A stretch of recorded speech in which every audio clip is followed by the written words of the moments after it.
Howdy kids, Dr. Freedom here with you with a quick and dirty video as I'm off to the stars, as you can see. Yeah, welcome aboard the Starship Freedom,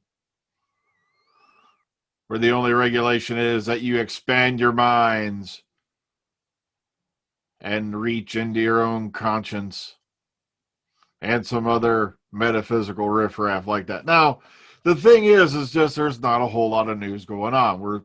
There's still some, hope out there that something might be going on with Doctor Who filming in September. But the problem is, as I've heard, oh, look, it's probably not going to be till November and possibly January. Now, the funny part is, it's funny how every time I put something out, other individuals hop on it, and especially somebody recently. And I can't name any names because of YouTube's new policies, which protect trolls. And this guy is a troll. Well, what's his name just tweeted this out that Doctor Who filming is going to be in January. And I go, yeah, what's his name? Yeah. Now, for you folks, just to hum you a few bars about who what's his name is. And no, I'm not talking about the usual suspect. This is a guy who was once part of the hashtag DWSR crowd. And then, I'm not kidding, he started accusing, people of stalking after he was banned from set. I'm not kidding. This was the first time in history of Doctor Who in the new series that a fan had been banned from set because he made certain threats against one of the actors, Matt Lucas. Yeah, he started to be a total a-hole, and then he started to the point that he was making physical threats against the actor. So he got him banned from set. Then all of a sudden, this same guy became rabidly anti-DWSR, accused a couple friends of mine of stalking. DWSR is stalking. Yeah, yet this same guy who's doing the accusing has not one, not two, not three, not four, I think 5 or more selfies with Peter Capaldi. Because the 5th one being because when he found out from a friend of his, Capaldi was at the Doctor Experience one day, he literally had his mom hop into the car and take him over there so he can get another one. Yet taking selfies and pictures with stars on set makes you a stalker. See the sweet irony here? He even went on this little war campaign on Facebook where he was getting friends, who were in DWSR kicked out of Facebook groups. Like he was like suddenly Torquemada, the Grand Inquisitor of all, things Doctor Who. Yet meanwhile, if he showed up on set, he'd have been kicked off or arrested. And like I said, it's funny how people, suddenly turn against the others and all that because they can do something you can't because you've been busted for being a dick. But that's a whole nother subject. I'm padding up the video. I want to get the mid-roll ads. But okay. And you notice that too. A lot of videos now out there are running 10 minutes or longer because if you run more than 8, you get the mid-roll ad. And that's basically what they're doing. Oh, man. YouTube has literally become a very confusing place.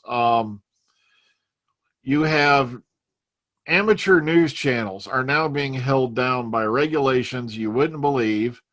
You can't even talk about others anymore by name, especially for a lot of the channels that do this thing all the time where they critique other channels. You better watch out when you're doing that now because otherwise community guidelines will be struck down as for harassment. And that's why I'm ranting a little bit tonight because I just got a directive from my company saying I'm not even allowed to say a negative word about the company I work for or they can come get me. Makes my eye twitch because I'm just so PO'd. Yeah, a lot of people are still asking about that. I keep telling them the same thing. I can't do anything about it. I tried going to one doctor said, oh, it's just a nervous twitch. I finally got one doctor to approve some MRIs. I've had CAT scans. I've had this done. I've had done. I have been tested for Alzheimer's, I believe. Even I got to double check that because you never know. You never know. And they found nothing, no sign of anything. I even had high contrast MRIs on my brain, and believe it or not, I do have one. There were doubts. And also, I wanted to get Murder on the Chaitanya a good start, by the way, while I'm ranting a bit. Unfortunately, we've had some things going on where cast members have real lives. And there's been some delay in getting the recordings because it was supposed to be an action-packed build-up, and then we go to the plot buildup on the Shitanu itself, and that's been halted, delayed, and all that. I may have to move things forward a bit this weekend. You know, for you 2 or 3 people who are concerned with the Dr. Freedom and Eric audios, I do love the fact that some of you did take time out to thumbs up the playlist links I put on the community for this channel.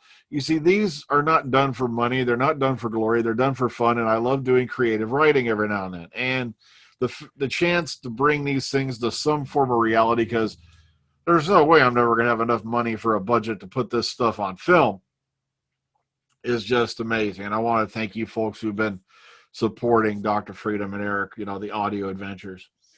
And yes, Eric is a Dalek. But the thing is, it's a not-for-profit venture, because the first adventure, I hired Sophie Aldred to do a voice for that. And trust me, you don't want to know what I had to pay for a whopping 34 seconds of audio. And it wasn't Sophie Aldred's fault. It's just union regulations and things like that. Now, when she appears as herself for, like I say, an interview, she doesn't charge anything. But when she wants to do a character, then that becomes acting guild rules and all that. So now that I'm done ranting a bit, and maybe I've padded the video enough to get my 8 minutes in, so I can score that mid-roll ad money. Is it just me? And one more thing before we begin to the news, you know, because there's not really a whole lot of it. Only take a minute. One thing I've noticed about some channels lately, you notice how they say woke so much? You know, it's like to the point they sound like some kind of like illiterate Fozzy Bear. Woka, woka, woka. Okay, maybe it's just me. All right, let's get to the news, shall we? Just a wee bit. Here we go. All right. Bam. On this day in 1978, season 16 of Doctor began, and this is the first time we were introduced to the character Romana Drathalunder, a.k.a. Romana, played by Mary Tam. And sadly, Mary Tam passed away, you know, oh, heck, I'm sorry, I'm brain farting, but still, way too young, very beautiful woman. Of course, you know, she passed the role on to Lalla Ward, and Lalla Ward on Big Finish, I don't know if there was a conflict or something like that, but for a time we had Juliet Landau as Romana 3. Okay, nice article here on Bleeding Cool in praise of Peter Capaldi, the meta doctor we needed. Peter Capaldi doesn't get enough respect. In the modern incarnation of Doctor Who, there's a definite fan consensus around the love for David Tennant, Matt Smith, with Jodie Whittaker gaining a larger and growing fan base. Did you hear what that just said right there? For you folks who are saying that you're in the majority about the Whittaker hatred, a larger and growing fan base. But the show's in the toilet. Chibnall and Whittaker are killing Doctor Who. I saw him out there the other day with a chainsaw about to hack up something. And Christopher Eccleston, of course, has his fans too. He was, after all, the first in this reboot. It's not a reboot. I wish to God they quit referring to this, the new series of Doctor Who, as a reboot. They didn't start over from the beginning. If they had said, you know, Eccleston was like the first Doctor and yada, yada, yada, okay, that's a reboot. It's a continuation, you bloated, brain-dead morons. It's just, but, and of course, as we all know, Peter Capaldi is going to be playing the Thinker, a.k.a. DeVoe, in the upcoming The Suicide Squad. Why don't they just call it Suicide Squad 2 and get it over with? But okay, let's move forward. Yes, bam, you know, I love Peter Capaldi as the Doctor, as you all know. And I think it was sad what happened towards the end, because I don't think we're ever going to learn the full story of how all that went down. And like I said, do not blame Chibnall for that. That was the BBC probably saying, we're doing this, yada, yada, yada. You know, the boys on floor 6 have a lot more control than you all think they do. And, you know, the poor showrunner was the one who winds up with egg on their face. Look at what they did to Moffat. Moffat wanted past companions back and stuff like that. No, we can't have that. It would destroy our show, Stephen. God forbid we make any more past characters appear and then people demand a better spinoff than what we gave them. I'm just on a rant today. I don't know why. I didn't think this video would be this long. Defender of the Daleks. All right, now remember, these are part of the Time Lord Victorious thing. Here's a synopsis. One will be out on, it's just the flip date thing always gets me. September 2nd, which was today. And the other one will be out October 7th. And here's a little thing for it. And, oh, look at this. I'm just loving the artwork and stuff for the Time Lord Victorious line. Look at this, baby, daddy wants it. All right, oh wait, that's not a perverted. We can't. All right, and look at the Express. Now I saw this thing, and all it basically is telling you what I told you the other day, that they're going to possibly be animating the Abominable Snowman and Evil of the Daleks. Has nothing to do with the modern era, but that's the cover image and stuff like. And of course, no relevant information about what's going on with Series 13. But that's why I put this up. And remember, these are the guys who, when Moffat said he was done with Doctor Who, after he had done one of his little, mini webisodes recently, that, Jodie Whittaker facing a big change as showrunner leaves. Yep, that was those guys, the Express. All right, Character Options announces a new exclusive Dalek twin pack. They've announced the new Dalek set featuring Daleks from the 1965 adventure The Chase. The Jungles of Mechanus set is available for pre-order now on a limited run. See, check this out. You can tell the movie-style Daleks easily because, for one, check out the lighting, but also check out these big-ass bottom skirts. And that's how you can always tell them. Now, here's the synopsis and whatnot, all you need there. And look at these guys in there. Ain't they neat looking? Oh, baby. Yeah. So, Jungles of Mechanus set is, of course, remember, it's available for pre-order now from the Character Options website. If you want to go nail it, there it is. But also, guess what else is coming out from here? And this is on Hero Collector. Time Lord Victorious Dalek set number 2 is out, apparently.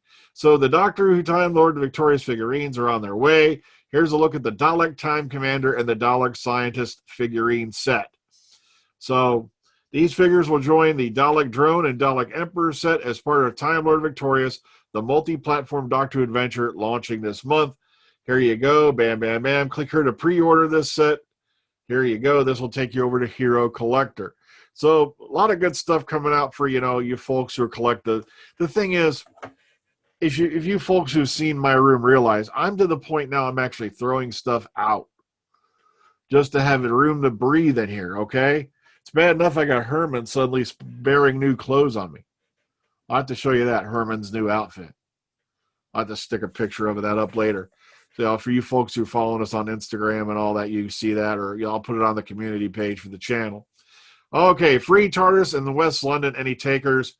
Over a year ago, somebody goes, I got a Tardis rescue from an East End London junkyard. And it felt rather an opportune acquisition. It also made for a great Halloween feature, and Christmas lights over the blue box in December were a must. But basically, they got rid of it. They had to, and sorry, it is already gone. It's become a shed in an allotment in Morden, and they've been promised photos. But it's kind of nice to see that this, poor old Belize box here was not, sent to the graveyard. All right, it's still out there. Check this out. I love those style of phones, if you haven't guessed, because I got kind of one right here on my wall that I picked up, and it was an actual working phone at one time. There's the little phone box there, and sadly, not all of it has survived, but considering the age it looks like this thing's got on it, if someone really had some really good woodworking skills and all that, I bet they could restore this thing up to par. Because it's like the problem is though is I am like mechanically disinclined, or I just can't do it. I'm no good with woodwork, but if I even had something like this, I'd look into getting it restored. All right, and lastly, a reenacted Doctor Who moment, and you could win a scarf. Okay, if you've run out of things to keep you busy during the lockdown, here's something to do at home. We're Doctor Who celebrating 15 years since the revival, and that is the proper term revival, not reboot. I wish people would call it quick. We've already gone over that, okay? Fans have been recreating some of their favorite moments from 2005 to 2020. All you have to do is send in a short video clip of yourself and your family, housemates, pets, adding on any moment or scene from the show's past 12 seasons, and you could win a scarf. And here's some examples, of this thing right here. And then bam, bam, bam, here you go. Lavarzi is provided an official Tom Baker era scarf to be won by the makers of the best clip. In other words, I'm not going to go in it because I'm a mean old evil bastard. Okay, because now I'm jealous. And check out the, here's the measurements and all that. Here's your requirements, where you send it, where you email it to, and bam, bam, bam, here you go. Deadlines for the entries to win the scarf is midnight on the 30th of September. So you got a whole month to do this. Hashtag homemade who. There you go. All right. So this video has actually gone on longer than I thought because there was a few things I wanted to rant about. And I'm surprising, the whole virtual background thing is actually working this halfway decent with this thing. Ain't that cool? Because putting up a green screen is a pain in the ass. It really is, especially the one I have. It takes up like half this room. All right, so just wanted to throw in, exciting times ahead, Time Lord Victorious. I'm still waiting for a final word on the whole Wind Doctors because there's still word going around that one of the people who are normally, part of the filming team is out there somewhere right now and might actually be getting ready to work. If that actually comes to pass, we should know very soon. But I have an eerie feeling we're looking at November, possibly January, for Doctor Who filming on Series 13. The good news is, as I've said, though, this year's special was filmed with the rest of the Series 12. So it's ready to air whenever they want. Nobody has gotten official word on that yet. There's been no word whether that's going to be Christmas or New Year's. I'm counting on New Year's because Groot keeps popping up over my head. Everybody knows it. That's the only downfall for this virtual background thing is it tends to pick up on things behind you. Okay, so now that I'm done ranting and maybe I'll get some mid-roll ads. Everybody, please take care of yourselves and each other out there. There is allegedly a virus out there, and it still is. That whole COVID thing's still going around. Hopefully we'll shake that when 2020 finally goes. Oh, man, 2020 has been evil. So take care of yourselves and each other. Have a great night. See you on the flip side. Party on, dudes. Wait a minute, it's one of them fingers. Okay.